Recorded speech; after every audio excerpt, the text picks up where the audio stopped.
ഇന്ന് മോനെ ക്ലാസ്സിൽ വിട്ടിട്ട് വേഗം തന്നെ ഞങ്ങളുടെ അമ്പലത്തിൽ തറവാട്ടമ്പലത്തിൽ തൊഴാൻ ഞാനും ചേച്ചിയും കൂടെ ഓടിപ്പടഞ്ഞ് ബസ്സിൻ്റെ അടുത്തെത്തി.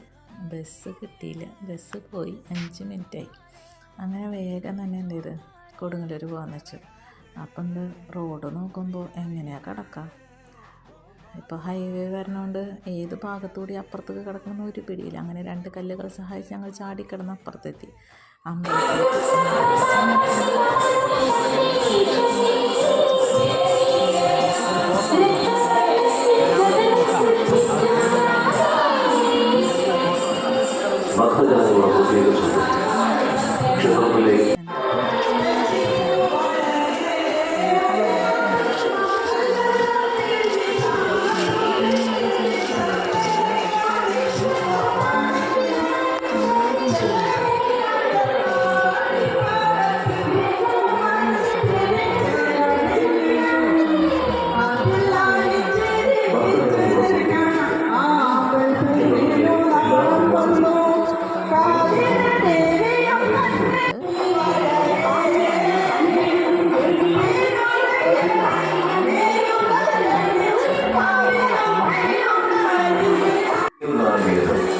ക്ഷേത്രപാലകർ ദേവസ്വം